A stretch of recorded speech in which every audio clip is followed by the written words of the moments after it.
Here we go. Number 1 says, a two-dimensional cross-section is taken of a three-dimensional object. If this cross-section is a triangle, what cannot be the three-dimensional object? So we have these 4 figures at our disposal in the multiple choice.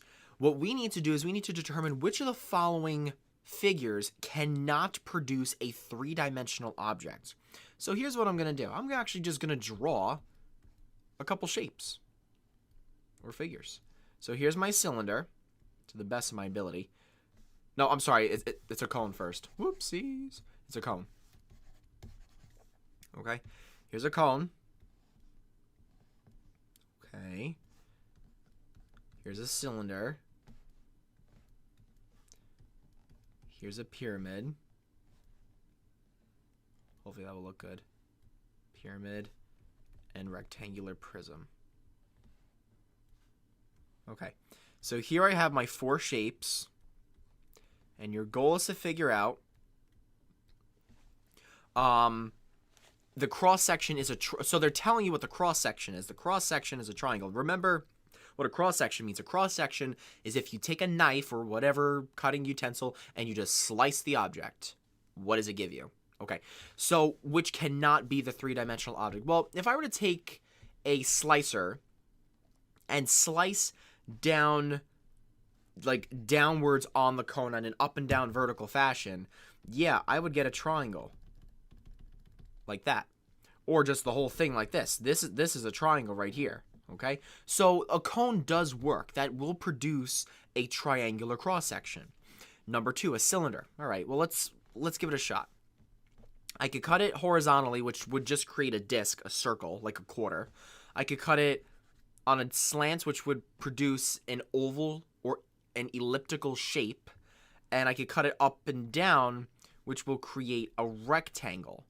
So far, the cylinder is probably the answer, but let's go through all the other answer choices just to make sure that we're not confused. This one is a pyramid, absolutely, because you could cut it downwards, and again, you could create a triangle because they have triangular faces. So you know that it's going to be a triangular cross-section. Choice 4 is the one that got everyone tripped up. Choice 4, you are unable to see it immediately. But you need to think cleverly. What if I cut the rectangular prism? What if I cut off one of its corners? What would that give us? Well, I'll show you right now. If you cut off one of its corners, you're actually going to get the resulting image. Look at this, folks. Look at this. If I were to just slice off a corner of this, if I could draw it correctly, look at that. I could take off a chunk and it create, I know you can't see it, but it does create a triangle. Okay? I wish I could draw it a little bit better just because I know that it's pretty difficult to see. Actually, what if I draw it like this? Draw like a dot on the back. There we go. You could kind of see the triangle coming off. It's better with the picture that I drew by hand. I can't draw with this for the life of me. But just trust me that if you cut it on one of its pointed edges, it actually does create a triangle. Your answer is choice 2, a cylinder. You cannot cut it anyway and get a triangle. Number 2, the image of triangle DEF is D prime, E prime, F prime. Under which transformation will the triangles not be congruent? You, ladies and gentlemen, you are looking for a dilation. A dilation, because a dilation changes distance and congruency. Okay, reflection. No, that's a rigid motion. Reflection. No, that's a rigid motion as well. A dilation with a scale factor of 1/2, 3. Uh-oh. A dilation with a scale factor of 3/2 centered at the origin. Ooh, wait a minute. They're both dilation. What do I do? Here's the thing. A dilation with a scale factor of 1. That's the key here, ladies and gents. A scale factor of 1 does not change anything. So it's the scale factor of 1. Just like in algebra, if you take a number times 1, it's just the number 5. In this case, 5. 5 times 1 is it's itself. It's 1 times anything is itself. So that's why a dilation of 1 is actually not going to change a thing. A dilation with a scale factor of 3/2, yeah, that's going to change something. 3/2 is the same thing as 1.5. You're going to get 1.5 times larger than the original figure. So that's why the answer for not congruent is actually going to be choice 4. This one does actually preserve everything. Even though that it is a dilation, it still preserves everything just because that scale factor was so special. It had a scale factor of the number 1. All right, so your answer is choice 4. Question number 3. So it says the vertices of square RSTV have coordinates -1, 5, -3, 1, -7, 3, and -5, 7. What is the perimeter of RSTV? So we know perimeter is the sum of all sides. So we need to find out these side lengths. So this is where we can use our graphing paper since we're given coordinates. So I'm just going to make my x and my y axis.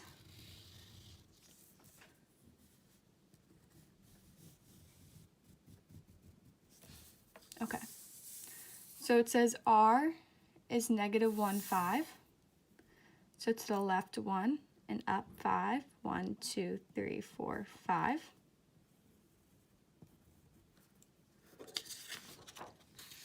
Then it says S is -3, 1. -1, -2, -3, +1.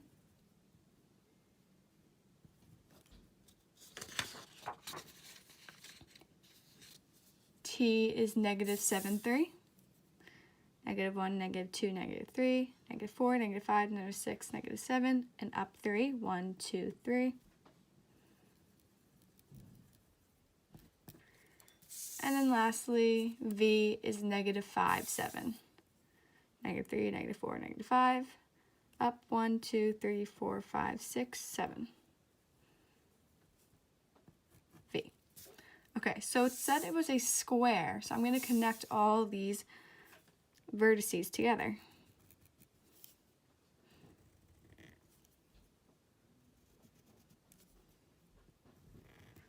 Okay.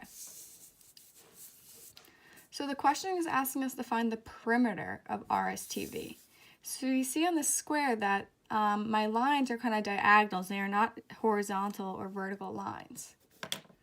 So I need to find out what each of these side lengths are. So what I'm going to do is I'm going to count from T to V and create a right triangle. So to get up to V, I go up 1, 2, 3, 4. And then I go to the right 1, 2. So I've just created this right triangle with side lengths of 4 and 2. And we see that I'm missing the side length that's across from my right triangle, from my right angle. So when I'm given 2 side lengths and a right angle, I know I can use the formula Pythagorean theorem. So I'm going to do a squared plus b squared equals c squared. From my picture, I saw that I'm missing the side that's across from my right angle. So that's my hypotenuse. I'm missing that. So I'm going to label that C. So my legs must be 4 and 2. So 4 squared plus 2 squared is equal to c squared. When I solve this out, I get 16 plus 4 is equal to c squared. So 20 is equal to c squared. My last step to get the c alone is to take the square root of both sides, and I get c is equal to square root of 20. Okay, so I know that's one side, but I'm asking to find the perimeter. But in a square, I know that all sides, since we know this is a square, we know that all sides are equal.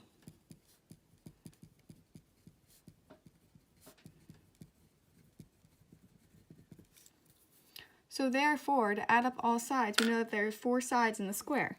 So I'm just going to add 20 4 times.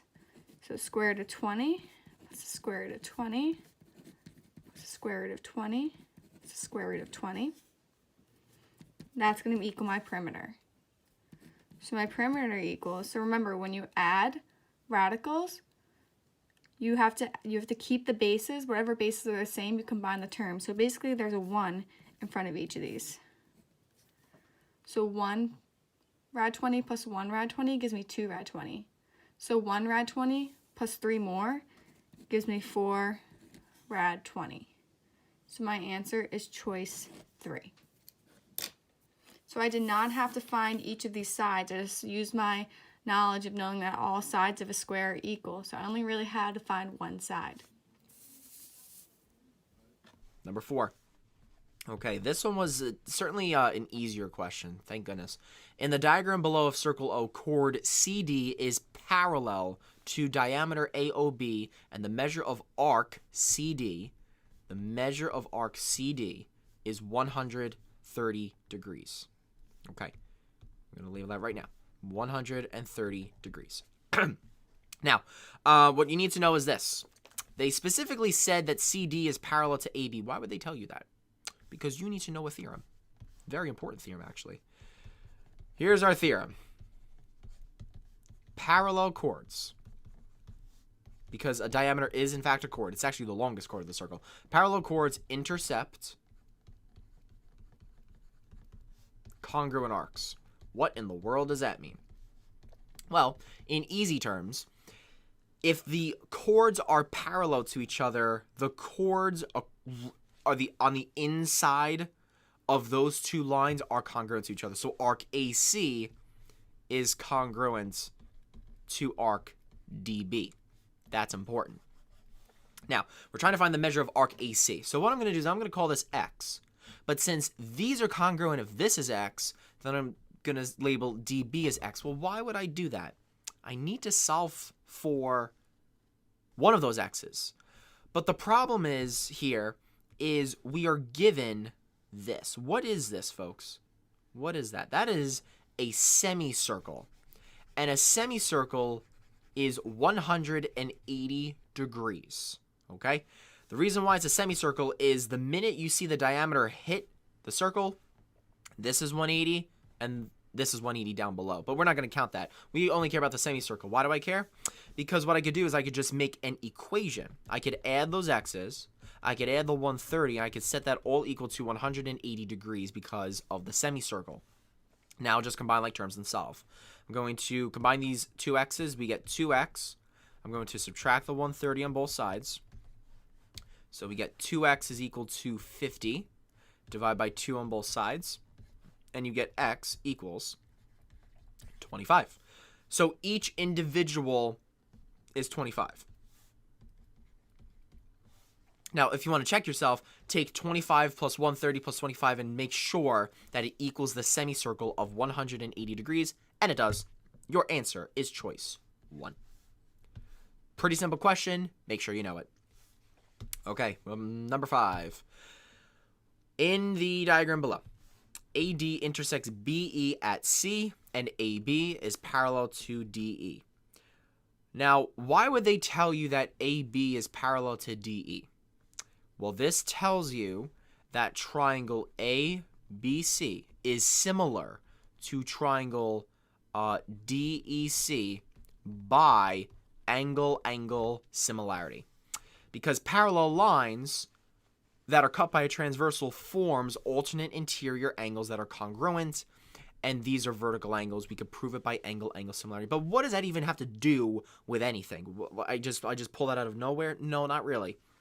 If you look down here, it's telling you the lengths of these measurements. If CD, which is over here, is 6.6, and DE is 3.4, and CE is 4.2, and BC is 5.25, then what is the length of AC?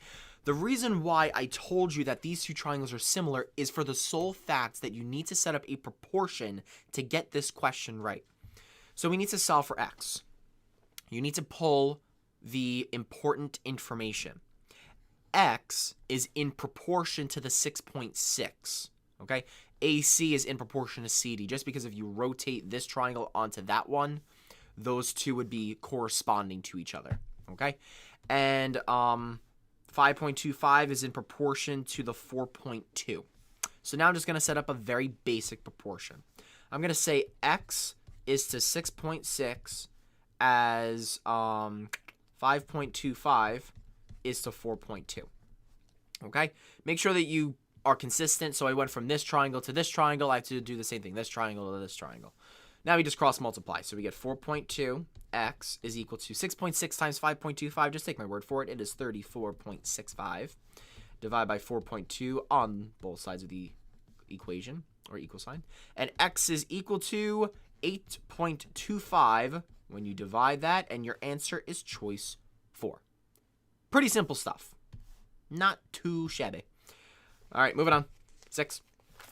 As shown in the diagram or the graph below, the quadrilateral is a rectangle. Which transformation would not map the rectangle onto itself? What does that mean? Not map the rectangle onto itself. You're looking for, or you're asking yourself the question, which line or point, I should say, let me erase this, because I do see some rotations in the answers. Which line or point is not symmetric? In other words, if you rotate or reflect this rectangle and it doesn't have symmetry, that's your answer. So let's take a look at choice 1 and let's see if this will help you.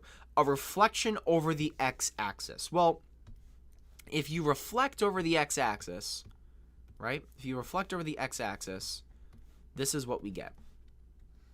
That's the x-axis. Is the rectangle symmetric on both sides? It's symmetry. It's basic symmetry that you learned in like elementary school. So is this symmetric to this? Of course it is. And if you're not so sure, count up the little boxes. 1, 2, 3, 4, 5, 6, 7, 8, 9, 10, 11, 12, 13, 14. There's 4, 8, 12, 20 boxes, and there's 20 boxes down here. Of course it's symmetric. So choice 1 would be incorrect because that does work. It's asking you for the one that's not mapping it onto itself.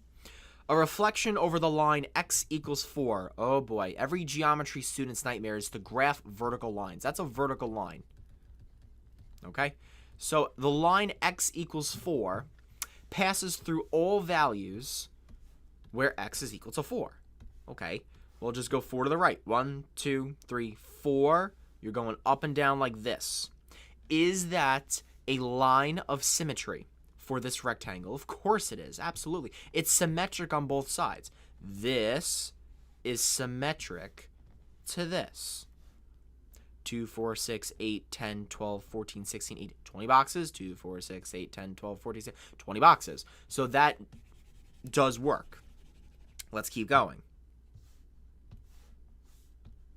So for the third one, it says a rotation of 180 degrees about the origin. So they're saying if you rotate it 180 degrees about the origin, it's saying that this will rotate one entire semicircle and end up right over here in this vicinity. Now, I know this is going to bother a lot of you. Oh, I just drew that too small. I know that this is going to bother many of you. I asked the question, is that symmetric? And if you said yes, you're thinking of congruency. You're not thinking of symmetric. Symmetric means that you are literally cutting something in half or you're spinning it around to overlap itself. This is clearly in a distant galaxy away from this rectangle. So therefore, choice 3 is the correct answer. Now, of course, I'm going to show you why choice 4 is incorrect. Let's take a look at choice 4. A rotation of 180 degrees about the point 40. Okay. 40. 1, 2, 3. So we're rotating about this purple point. We rotate it 180 degrees. We spin it all the way around by one semicircle. We spin it once. 180 degrees, it goes like this, and it spins it around onto itself. It is symmetric. The figure does not move. Technically, it does move, but it overlaps itself. That's the key there. It overlaps itself from the beginning. So that's why choice 4 is incorrect. Choice 3 is the correct answer in this case. Moving on to number 7. In the diagram below, triangle ACD has points B and E on sides AC and AD respectively, such that BE is parallel to CD. AB is 1, BC is 3.5, and AD is 18. Really quick again, they keep bringing this up. And if you haven't caught on with the pattern yet, make sure you do. They keep telling you that something is parallel to something. That's important because, again, it tells you that you're creating similar triangles by angle. Okay? Parallel means, well, this is congruent to this because those are corresponding, and angle A, little a up there, is reflexive in the little triangle and the big triangle. This is important stuff, people. So make sure that you know what that means. What is the length of AE to the nearest tenth? So we're solving for this. Okay. There's a couple ways that you could do this proportion. I am going to go the easy way, and I'm going to say, let's set this one in proportion to this x, and let's set this whole side in proportion to this whole side. Well, the problem is we need to add this.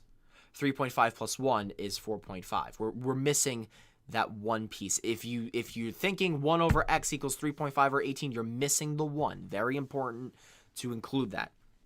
So 1 over x equals 4.5 over 18. There are so many different ways that you can set up that proportion. It doesn't matter what you do. As long as you get the right answer, you're fine. Cross multiply. 4.5x equals 18. Divide by 4.5 on both sides. Take my word for it. X is equal to the number 4 when you divide that. Your answer is choice 4. Simple stuff, basic similar triangle proportions. Make sure you know how to do them. Number 8, in the diagram below of parallelogram rock, angle C is 70 degrees and the measure of angle ROS is 65 degrees. What is the measure of angle KSO? We're looking for this. All right, let's talk about a parallelogram. Opposite sides are congruent. Opposite angles are congruent. Consecutive angles are supplementary. All this should be jogging in your head. But since we're working with angle measures, we're just going to focus on the angle measures. We're going to say that opposite angles are congruent and consecutive, meaning the ones that are next to each other, consecutive angles add up to give you 180 degrees, meaning supplementary to each other. So that means if this is 70 degrees, the angle next to it, or the adjacent, or the consecutive angle, is going to be 180 degrees minus the 70. This angle over here is actually going to be 110 degrees. We're just filling in a whole bunch of information that we need to know. Now, we just said that opposite angles are congruent. If this is 70, all the way over here, this is also 70 degrees. Well, folks, what is this right here? That is a triangle. How many degrees are there in a triangle? 180 degrees. So we just take 180 degrees minus the 70 degrees minus the 65. What are we trying to find? We're trying to find that little angle in the corner right here. Because if we find that one, we get the blue one next to it. So this is actually going to be equaling 45 degrees. So this angle right over here is 45 degrees. We can now find the supplement, which is next to it. This is the goal, the purple angle right there. We're trying to find that angle. So what we need to do is just take 180 degrees minus the 45 degrees, and you get 135 degrees. That is the measure of angle KSO. Pretty simple question. I didn't think it was that bad. Number 9, in the diagram below, angle GRS is congruent to angle ART. Side GR is equal to 36, SR is 45, AR is 15, and RT is equal to 18. So the angles and the sides are all marked up in the picture. And what is it asking? Which triangle similarity statement is correct? Okay, let's quickly review what similarity means. Whenever we talk about similarity, we say angles are congruent and sides are proportional, right? Sides are proportional. So there are 3 ways that we can prove 2 triangles are similar. One is angle, side, side angle, side. And if the angles are not congruent and sides are not proportional, then the triangles are not similar. So first of all, let's determine whether it's angle. Let's check. I only have one angle. I only know about one angle. I do not have any information about the other angle. So this is not possible. Right? So let's try the next one. Side. I only know about 2 sides. There's no information about the third side. So there's no way possible I can find the third side. So this criteria is also not, or this answer choice is also not possible. Side angle side. So either it's going to be side angle side, or it's going to be that the triangles are not proportional. We already know the angles are congruent. Now we have to see if the sides are proportional. I'm going to go in the big triangle. This is my big triangle, right? I'm going to go small side over big. So I'm going to do 36 over 45. And I'm going to say, is it equal to the same proportion in the other triangle, which is small side over big, 15 over 18. So put that in the calculator, or if you know your times tables, the left side, which is 36 over 45, simplifies to 4/5, and the right side simplifies to 5/6. Is 4/5 same thing as 5/6? No, it is not. So it is choice 4, not choice 2. Okay? Number 10, the line represented by the equation 4y equals 3x plus 7 is transformed by a dilation centered at the origin. Which linear equation could represent its image? So here's the quick thing that you need to know about this. It's saying you're dilating a line. Basically, and many of you might be thinking, how do you dilate a line if a line is continuous and goes on forever? You're just moving the y-intercept up and down. That's what dilating a line means. So what we need to do is we need to see first, or figure out, does the origin lie on this line? Because if it does, we have a very different story. Let's check 0, 0.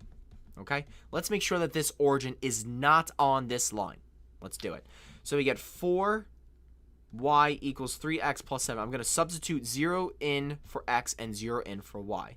4 times 0 equals 3 times 0 plus 7. 0 equals 0 plus... Does 0 equal 7? No. That means that the origin does not lie on this line. That's a good thing. Because if the origin... Let's just say this.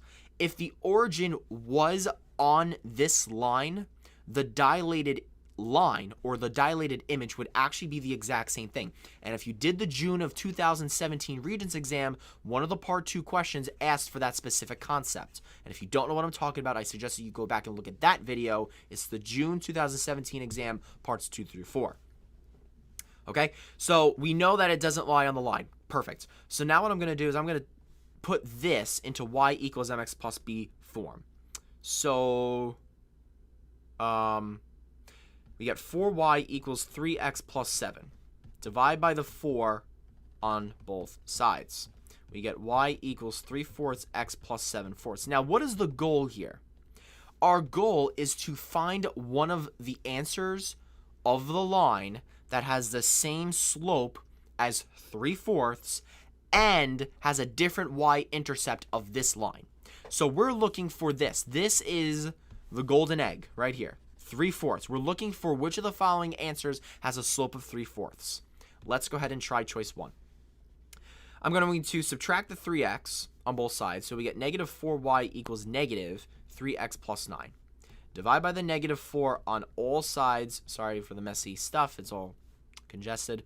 So we get y equals now negative 3 divided by negative 4. That gives you a positive answer. That's 3/4 x plus a negative 9/4. Wait a minute. 3/4? 3/4? Different y-intercepts? Bingo. Your answer is choice 1. Very simple stuff. All right. Yeah, nothing more to add. Same slopes, different y-intercepts. There you go. There's your dilated line, or an example of a dilated line. Number 11. Given triangle ABC with the measure of angle B equaling 62 degrees and side AC extended 2D as shown below, which value of x would make AB congruent to CB? In other words, which value of x would make this an isosceles triangle? Okay, so your goal, in fact, is to forget about this x completely. Isn't that funny? Completely take the x and put it out of your brain. Don't look at it. Let me help you with this one. I'm going to call this y, this angle over here y. I'm going to call this y as well. Why am I putting y's all over the place? Y. So this needs to be an isosceles triangle. According to the isosceles triangle theorem, if you have two congruent sides, the angles opposite those congruent sides are congruent to each other. Okay? So we want to add all of these angles. So y plus 62, and we want to set it equal to 180 degrees, solve for y, then solve for x. So in order to solve for y, we get 2y plus 62 equals 180. I'm going to subtract the 62 on both sides. We get 2y is equal to 118. Then you just divide by 2 on both sides, and you get y is equal to 59. Okay? So each individual angle on the bottom is 59. So this is 59, and this is 59. It's asking you to solve for x. This is a linear pair. That means it's 180 degrees in total. So you're just going to take 180 degrees minus the 59 degrees, and that will give you angle x, which in this case, it's 121. Okay, so x is equal to 121. Your answer is choice 4 for that question. All right, last question coming right up. Here we go. Number 12. In the diagram below, PA is tangent to circle T at A, and secant PBC is drawn where point B is on circle T. If PB is 3, and BC is 15, what is the length of PA? So you need to know your circle segment relationships. This is a tangent. A tangent just means it is drawn from an external point touching the circle at one individual point. In this case, the external point is P, and it's touching at A. A secant, I call a secant an extended chord. It passes through the entire circle, touching at two endpoints, and then passing over to an external point. In this case, it's P as well. So this is a secant. What relationship do you know between a tangent and a secant for segment relationships of a circle? I hope what's coming to your head is WE equals T squared, wet squared. What this stands for is whole times external is equal to the tangent squared. Now, it's not the same tangent as in SOHCAHTOA tangent like sine, cosine, tangent. It's a different tangent as in the segment of the circle. And if you have no idea what I just wrote down, then you need to download my Facts You Must Know codes for the geometry Regents for this exam. Go down in the description, go on my website, go to geometry, go to Facts You Must Know code, download it. All this information could be found there. Make sure that you know how to do this because it does come up occasionally. So, what does all this hoopla mean? So let's go ahead and talk about this. The whole times the external. WE is specifically talking about the secant. So the secant, the whole thing, is 15 plus 3, which is 18. Okay? And the external piece, the outside piece, is the number 3. And the tangent is just x. So let's go ahead and plug it into our formula. The whole thing is 18 times the external, which is 3, equals x squared. 18 times 3 is 54, which is then equal to x squared. Okay? So now what we need to do is we need to take the square root of this. Okay, I hope that you remember how to simplify radicals from Algebra 1. So, you need to think of the highest perfect square that goes into 54. The highest perfect square that goes into 54 is 9. And then 6 carries on for the right, because 9 times 6 gives you 54, but we're breaking it down in terms of radicals. The square root of 9 is the highest perfect square of radical 54. So the square root of 9 is 3. The radical 6 comes along for the ride. That equals your value of x. Your answer is choice 2. And that is the conclusion of this video.